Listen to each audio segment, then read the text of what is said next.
आराम का दिन है। आज हमारी छुट्टी थी। कुछ लोग बॉलिंग करते हैं, कुछ लोग बैटिंग करते हैं। मैं समझता हूं कि गुजरात तो एक ऐसा राज्य है कि आप आज करते हैं, दुनिया उसको परसों करती है। कि पानी अगर ठहर जाए तो बदबू मारने लगती है। होता है कि नहीं होता है? लोकतंत्र में सरकारें बदलती रहनी चाहिए। गुजरात, चूंकि यह यात्रा दक्षिण से उत्तर की तरफ जा रही है, इसीलिए गुजरात हमारे रूट में नहीं है। हम भारत यात्रा की तरफ से, भारत जोड़ो यात्रा की तरफ से, चूंकि मैं भी एक भारत यात्री हूं उस 119 लोगों में, आज हमारी यात्रा में आराम का दिन है। आज हमारी छुट्टी थी, लेकिन हमने ये तय किया कि जब हमारी यात्रा गुजरात नहीं जा पा रही है तो कम से कम छुट्टी के दिनों में अपने गुजरात के भाई बहनों के बीच जाया जाए और उनसे पूछा जाए, केम छो, मजामा छो, सारू छे, सारू छे। ये बात मैं इसलिए कह रहा हूं कि हम तमाम लोगों को एक टीम की तरह काम करने की जरूरत है। आप सब लोग यहां चुनाव में लगे हुए हैं, हम सब लोग वहां भारत जोड़ो यात्रा में लगे हुए हैं, लेकिन हैं तो हम सब लोग भारतीय राष्ट्रीय कांग्रेस परिवार के सदस्य ना। तो टीम कैसे काम करती है? कुछ लोग बॉलिंग करते हैं, कुछ लोग बैटिंग करते हैं, कुछ लोग फील्डिंग करते हैं और कुछ लोग टीम का मैनेजमेंट करते हैं। तो आप यूं ना समझिए कि भारतीय राष्ट्रीय कांग्रेस ने जो भारत जोड़ो यात्रा की है उसमें गुजरात हमारी प्राथमिकता में है। यही बात मैं आप सब लोगों से साझा करने के लिए आया हूं। और एक बात और मैं आपको कहना चाहता हूं कि मैं बिहार से आता हूं, हालांकि मेरे बहुत सारे गुजराती दोस्त हैं। बिहार से आकर के कोई गुजरात के सौराष्ट्र, कच्छ, उत्तर गुजरात, दक्षिण गुजरात, मध्य गुजरात के लोगों को नहीं बता सकता है कि उनको क्या करना चाहिए। अरे आपने तो गांधी जैसा महान विभूति पैदा किया है, आपने तो सरदार पटेल जैसा महान विभूति पैदा किया है। तो कोई बाहर से आकर के आपको ये नहीं बता सकता है कि गुजरात को क्या करना चाहिए। कोई इधर से आकर के, उधर से आकर के, दिल्ली से आकर के आपको नहीं समझा सकता है कि गुजरात के लिए क्या जरूरी है। मैं समझता हूं कि गुजरात तो एक ऐसा राज्य है कि आप आज करते हैं, दुनिया उसको परसों करती है। तो आपको क्या करना चाहिए ये आप बखूबी जानते हैं। लेकिन आपने जो ये परिवर्तन संकल्प यात्रा निकाली है, इसके साथ हम पूरी तरह से सहमत हैं। सहमत क्यों हैं? कि बचपन में हमने अपनी मां को रोटी पकाते हुए देखा है। रोटी अगर तवे पर बहुत देर तक छूट जाए तो रोटी जल जाती है। 27 साल हो गया है, आप रोटी पलट ही नहीं रहे हैं। ये रोटी आपको पलटना चाहिए। और ये बात मैं इसलिए कह रहा हूं कि पानी अगर ठहर जाए तो बदबू मारने लगती है। होता है कि नहीं होता है? लोकतंत्र में सरकारें बदलती रहनी चाहिए, उससे सरकार के ऊपर जनता का दबाव बना रहता है। वरना सरकार को यह लगता है कि जो मर्जी कर लें, हमको तो कोई हराने वाला ही नहीं है। मैं समझता हूं ये लोकतंत्र के लिए और लोगों के लिए अच्छा नहीं है। ये अच्छा वैसे नहीं है, हम मोरबी की घटना पे कोई राजनीति नहीं करना चाहते हैं, लेकिन ये प्रश्न तो आपको अपने आप में सोचना चाहिए ना कि इस देश में हो क्या रहा है। घड़ी बनाने वाली कंपनी को पुल बनाने के लिए दे दीजिए और गोली चलाने वाले व्यक्ति को जो है आप गृह मंत्रालय दे दीजिए, तो देश कैसे चलेगा? देश के भीतर जो व्यक्ति जिस काम के लिए काबिल हो उसको वो काम देना चाहिए। और मैं समझता हूं कि जब से माननीय प्रधानमंत्री जी गुजरात प्रदेश के नेता से देश के नेता बने हैं, उन्होंने गुजरात को छोड़ दिया है। गुजरात पे उनका बिल्कुल भी ध्यान नहीं है। अगर ध्यान होता तो इतनी जल्दी अचानक से कोरोना के बाद खास करके पूरा का पूरा मंत्रिमंडल और मुख्यमंत्री नहीं बदला जाता। अगर बदला गया है तो एक प्रश्न दिमाग में आना चाहिए, या तो पहले वाला ठीक से काम नहीं कर रहा था। अगर ठीक से काम नहीं कर रहा था तो प्रधानमंत्री जी का ध्यान नहीं था। अगर ठीक से काम नहीं कर रहा था, ध्यान नहीं था, तो दूसरा वाला भी ठीक से काम नहीं करेगा, क्योंकि ध्यान तो आपका अभी नहीं है। अगर आपका ध्यान होता तो आपके प्रदेश में कोई घटना घट गई और आप इधर उधर चुनाव प्रचार करने में व्यस्त रहे, आप अगर वहां जाते समय पर, कहते हैं ना कि आप अगर अपने राज्य का ध्यान रखते तो किसी को दिल्ली से आकर के यहां ज्ञान बांटने की जरूरत ही नहीं थी।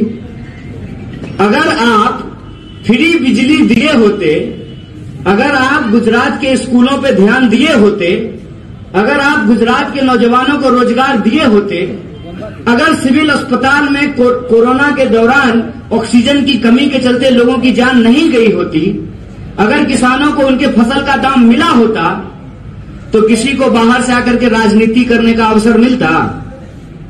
तो ये अवसर तो जो लोग गद्दी पे बैठे हैं उन्होंने ही पैदा किया है।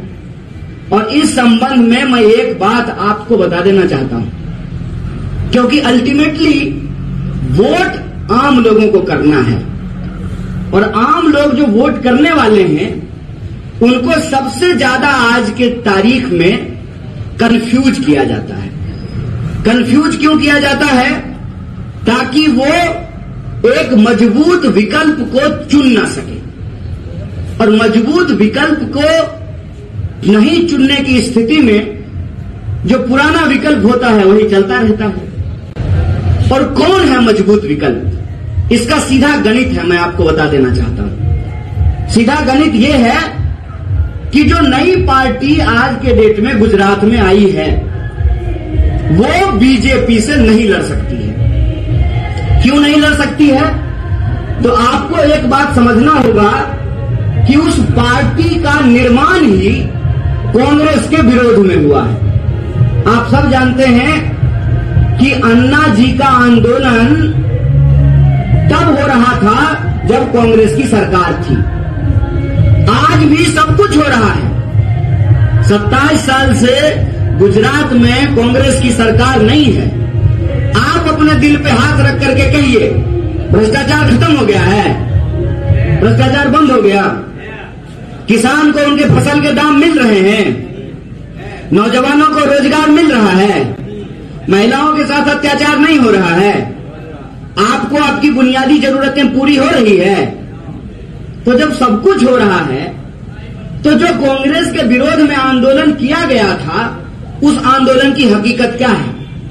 ये सवाल पूछना चाहिए ना कि आज जब देश के नौजवानों को नौकरियां नहीं मिल रही है, आज जब किसानों को उनके फसल का दाम नहीं मिल रहा है, आज जब इस देश के भीतर महंगाई आसमान छू रही है, डॉलर के मुकाबले रुपया लगातार कमजोर होता जा रहा है, देश की सार्वजनिक संपत्ति दिन रात बेची जा रही है, तब अन्ना जी कौन सा दवाई लेकर के सो रहे हैं?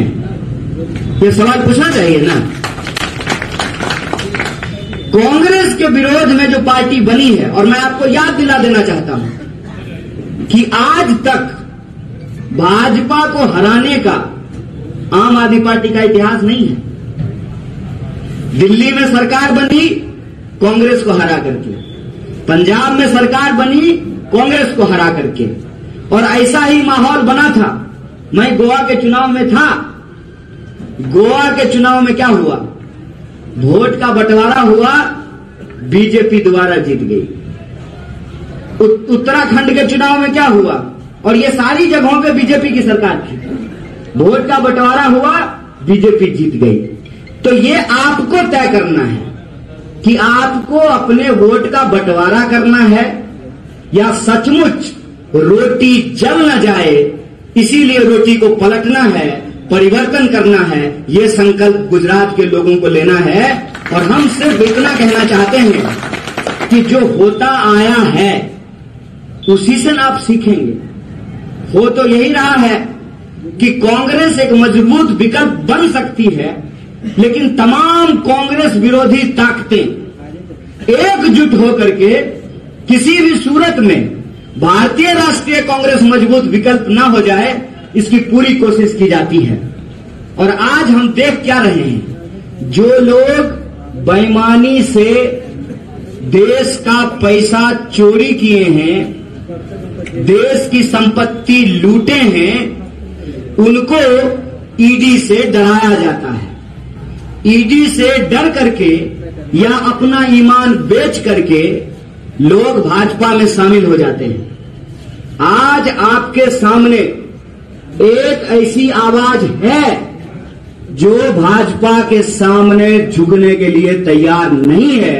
जिसने एक पैसे की चोरी नहीं की उसको ईडी और सीबीआई से डर नहीं लगता है।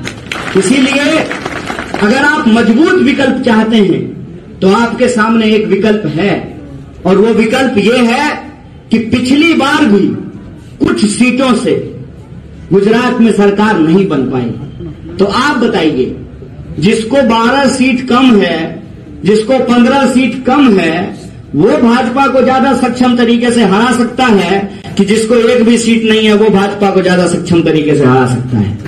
ये फैसला आपको लेना है। बाकी एक बात हम आपसे जरूर कहेंगे कि हम देश में घूम जब रहे हैं तो सब तरफ लोग एक बात कहते हैं कि अगर इस देश में कोई राजनीतिक बदलाव होगा तो उस राजनीतिक बदलाव की शुरुआत गुजरात से होगी। ये बात लोग जरूर कहते हैं। लोग कहते हैं कि भारतीय राष्ट्रीय कांग्रेस के खिलाफ जब एक माहौल बना था उसकी शुरुआत भी गुजरात के हॉस्टलों से हुई थी। और आज जब देश एक परिवर्तन महसूस कर रहा है उसकी शुरुआत भी गुजरात से होनी चाहिए, क्योंकि एक बार गुजरात ने ही अगर गुजरात मॉडल का पर्दाफाश कर दिया तो पूरे देश में झूठ का बोलबाला नहीं चलने वाला है। और हम बार बार कहते हैं कि देश को जब भी जरूरत होती है सत्य की तो गुजरात सबसे आगे जाकर के खड़ा होता है। अभी हमारे कुछ साथी यहां नारा लगा रहे थे, जवाहरलाल नेहरू जिंदाबाद, इंदिरा गांधी जिंदाबाद। भाई साहब, गुजरात में मनमोहन दास करमचंद गांधी जिंदाबाद सबसे पहले होना चाहिए। क्योंकि बाकी आप जिनका भी नाम लेते हैं, चाहे आप नेहरू जी का नाम लें, इंदिरा जी का नाम लें, चाहे आप सरदार पटेल जी का नाम लें, ये सब गांधी के रास्ते पे चलने वाले लोग थे। और हमारा बिहार का गुजरात से गहरा नाता है। आपने मोहनदास करमचंद पैदा किया, हमारे यहां आकर के वो गांधी बन गए, क्योंकि हमारा ताल्लुक बिहार से है, चंपारण से है। और वहां से ये आवाज लेकर के मैं आपके बीच आया हूं कि आप अगर एक संदेशा गुजरात से देंगे, इसकी गूंज पूरे देश में होगी। तो ये ऐतिहासिक जिम्मेवारी आज आपके कंधे पे है। मैं आपको कोई ज्ञान देने के लिए नहीं आया हूं, मैं आपको कोई प्रवचन देने के लिए नहीं आया हूं, लेकिन आज हजारों किलोमीटर चल करके, छुट्टी का दिन है, आराम का दिन है, फिर भी मैं आपके बीच आया हूं तो सिर्फ ये आग्रह करने के लिए आया हूं कि हम नौजवानों का भविष्य आपके हाथ में है। देश में 45 साल में सबसे ज्यादा बेरोजगारी है। हमारे पास सब डिग्रियां हैं। ट्रेनों में भेड़ बकरियों की तरह ठूस करके हम परीक्षा देने के लिए जाते हैं, और जब एग्जामिनेशन हॉल में पहुंचते हैं तो पता चलता है कि कोई जो सटोरिया है, कोई स्कैमर जो है, घोटालेबाज जो है, वो सरकार के साथ हाथ मिला करके प्रश्न पत्र को लीक कर दिया है। जब एग्जाम देते हैं, परीक्षा फल आने वाला होता है तो पता चलता है कि सीटें बेच दी गई हैं।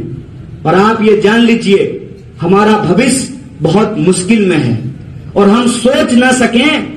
हमारे हाथ में मोबाइल है और दिन भर व्हाट्सएप पे हमको झूठ परोसा जाता है। हकीकत यह है कि दिन ब दिन हमारी हालत खराब होती जा रही है। इसीलिए उस नौजवान के बिहाफ पे मैं गुजरात के नौजवान से और आप तमाम बुजुर्गों से यह अपील करने के लिए आया हूं, देश बचाने की जिम्मेवारी आपके हाथ में है। हर 5 साल में आपको एक बार मौका मिलता है।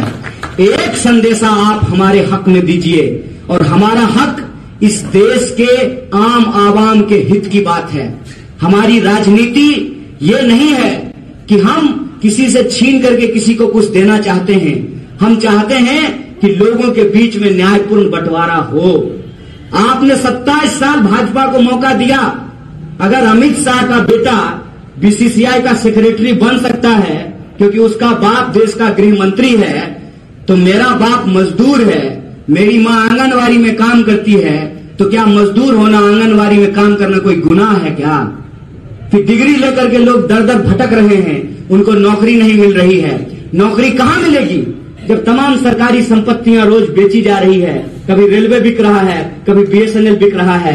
इसीलिए मैं आप सबसे यह अपील करने के लिए आया हूं अपनी भारत जोड़ो यात्रा के बीच में कि गुजरात से परिवर्तन का एक आवाज आना चाहिए। ये संकल्प आप तमाम लोगों को लेना पड़ेगा। बोलिए, संकल्प आप लोग ले रहे हैं? झूठ नहीं बोलिए।